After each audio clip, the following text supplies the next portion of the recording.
যে কোনো মূল্যে আগামী বিএনপি সরকার দুর্নীতির টুটি চেপে ধরবে। খণ্ডকোষ এমনভাবে চেপে ধরছে আমার শ্বাসরোধে যাওয়া মারা যাওয়ার উপক্রম হয়েছে। টুটি চেপে ধরবে। খণ্ডকোষ এমনভাবে চেপে ধরছে।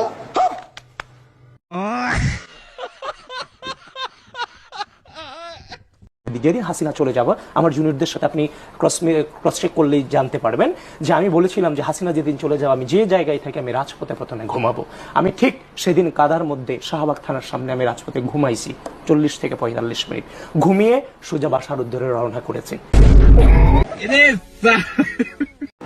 মাননীয় স্পিকার, সংসদের সামনে প্রশ্ন হচ্ছে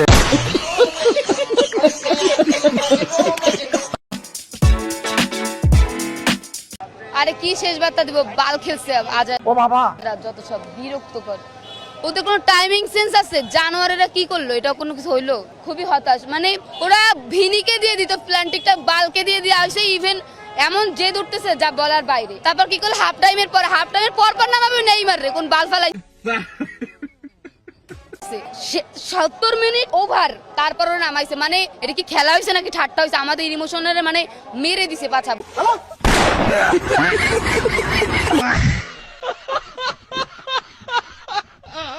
আবার ক্ষমতা আওয়ামী লীগকে দেখতে চাই। আমি আমার মানে জননেত্রী শেখ হাসিনাকে আবার প্রধানমন্ত্রী দেখতে চাই। বাংলাদেশ যেভাবে এগিয়ে চলেছে ওনার নেতৃত্বে সেটা যেন অব্যাহত থাকে, সেটা যেন মাঝপথে থেমে না যায়। শেখ হাসিনাতে আমার ভরসা। যারা দেশ বিরোধী তাদের গাড়িতে ফ্ল্যাগ উঠবে, সেটা চাই। উন্নয়নের ধারাবাহিকতা বজায় রাখতে হলে জননেত্রী শেখ হাসিনার নেতৃত্ব ছাড়া আর কোনো বিকল্প নেই।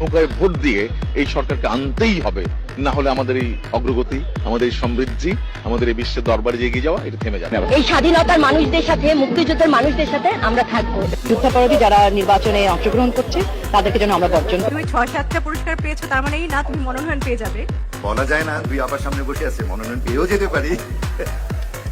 আমাদের শেখ হাসিনা দ্বারা তো তাকে সাপোর্ট করা হবে অবশ্যই একটা কার্যক্রমে আমি মনে করি। এবং উনি প্রধানমন্ত্রী আমার একটা মানুষ, উনি প্রচুর সাংস্কৃতিক বান্ধব একটা মানুষ। উনি বিশেষ করে আমরা শিল্পীরা, বিশেষ করে আমাদের চলচ্চিত্র পরিবার তার কাছে সারা জীবন কৃতজ্ঞ, প্রধানমন্ত্রীর কাছে।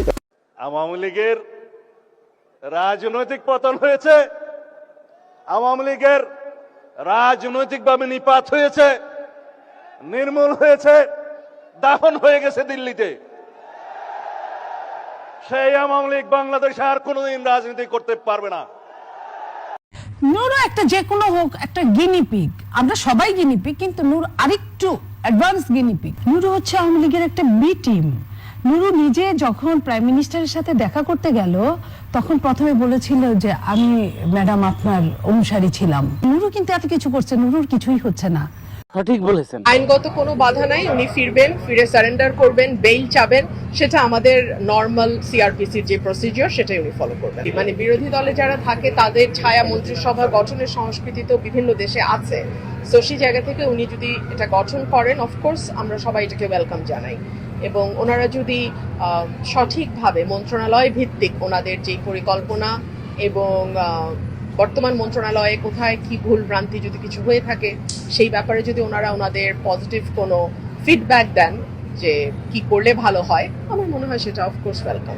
আইনগত অবশ্যই কোনো বাধা নাই, আইনগত কোনো বাধা নাই, উনি ফিরবেন, ফিরে সারেন্ডার করবেন, বেইল চাবেন, সেটা আমাদের নর্মাল সিআরপিসির যে প্রসিজিওর সেটাই উনি ফলো করবেন। আওয়ামী লীগ হলো মেড ইন ইন্ডিয়া। দেশে এখন আর বিদেশি মাল নাই। বাংলাদেশে একটা আওয়ামী লীগ নামের পার্টি ছিল, এক সময় রাজনৈতিক পার্টি ছিল, পরে এটা মাফিয়া পার্টি হয়েছে। জিনিসের উৎপাদিত দ্রব্যের পিছনে লেখা থাকে মেড ইন বাংলাদেশ। আমরা যত জামা কাপড় বিদেশে গেলে কিনি দেখা যায় ওখানে শার্টের পিছনে লেখা আছে ভিতরে মেড ইন বাংলাদেশ।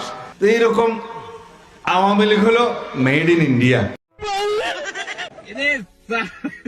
ও শেখ হাসিনা সে বাংলাদেশে আসতে চায়, অথচ বিএনপি মুখ খুলে বলতেছে না আমরা আপনাকে নিয়ে আনতে চাই। সবাই তো বলছে বিএনপির স্ট্রংলি বলা উচিত একটা লোক আসতে চায়, আমরা বাধা দিতে চাই না তাকে, আমরাও আনতে চাই। বরং বিএনপির উচিত একটা কমিটি করে দেয়া। বিএনপির মধ্যে তো কিছু আওয়ামী লীগ মনা লোকজন আছে, যেমন মানে ফজলুর রহমান আছে, নীলুফা মনি আছে, তারপরে আরো কিছু লোকজন আছে, রাশেদ খানটান আছে। তো এদেরকে নিয়ে মেয়র আফসুর শাওন, আনিস আলমগীর, মাহবুব আজিজ, পান্না, এই সমস্ত কিছু খুচরা লোকদেরকে দিয়ে একটা কমিটি, অভ্যর্থনা কমিটি করে ফেলা উচিত। তোমাদের এই টাইম দিলাম, হাসিনারা 3 মাসের মধ্যে আনবা, 6 মাসের মধ্যে আনবা। যদি না আনতে পারো তাহলে কিন্তু তোমাদেরও বিচার হবে, আর যদি আনতে পারো তোমাদের পুরস্কার আছে। হাসিনারা তোমরা আনতে পারছো, এইভাবে আমাদেরকে জ্বালাতন করো না। প্রতিদিন আসবে সে আসবে বলে আসে না, আজকে 2 বছর হয়ে গেছে। তার তো আমাদের খুব দরকার, তার সাথে অনেক আমাদের এখনো তো অনেক হিসাব কিতাব বাকি আছে। মাননীয় প্রধানমন্ত্রী দৃষ্টি আকর্ষণ করছি, আমরা মেহের আফরোজ শাওনের একটি স্ট্যাটাসে অত্যন্ত মর্মাহত হয়েছি। তিনি কি শেখ হাসিনার চেয়ে বেশি পাওয়ারফুল নাকি? এখনো সে পাওয়ার বহন করেন। তিনি জুলাই যোদ্ধাদেরকে তিনি অপমান করেছেন। তিনি এই দুঃসাহস কোথায় পেলেন? তার বিচার চাই, আমরা অতি দ্রুত তার বিচার দেখতে চাই। দেশ বিদেশে যারা বাংলাদেশের লোক থাকে প্রত্যেকে বলতেছে শেখ হাসিনা বেঁচে নাই। এখন আমি মনে করি যে এতগুলো লোক বলতেছে, কোনো ক্রিয়া প্রতিক্রিয়া নাই। এবং আমি পরবর্তীতে যাচাই বাছাই করে দেখলাম যে আপনার ম্যাক্সিমাম ওনার বক্তব্য যারা কনফার্ম করে যে এটা এআই দিয়ে কিনা, ওনার বক্তব্য এআই এর, ওনার ছবি এআই এর, ওনার বোন রেহেনার সাথে ছবি এআই এর, এবং এরকম মৃণাল কান্তি দেখা করতে গেছে তার সাথে ছবি এআই এর, তারা আবার এটাকে বলেছে ওই পেজগুলায়। তা সেইটা যদি হয় তো এখানে কিন্তু একটা সন্দেহ দেখা দেয়। তাই আমার মনে হয় আমিও ধরে নিতে পারি যে শেখ হাসিনা বেঁচে নাই। এখন আমি শেখ হাসিনা বা আওয়ামী লীগের নেতাদেরকে বলবো, যদি উনি বেঁচেই থাকে, এত গুজব ছড়াচ্ছে সামাজিক মাধ্যমে, বলতেছে উনি একবার সশরীরে লাইভে এসে বক্তব্য দিক। আমি কোন নেতাকে তেল মারি না, আমার চরিত্রে তেল মারা জিনিসটা নাই। রুকো যারা, সবার করো। রাসূল পাক সাল্লাল্লাহু আলাইহি সাল্লামের আমলে এবং তাদের অনুসারীদের আমলে এরকম রাষ্ট্রনায়কদেরকে দেখা যেত। তারেক রহমান সাহেব এই 3-4 মাসে এই জনগণের নেতাতে পরিণত হয়েছে। আমি বিশ্বাস করি না।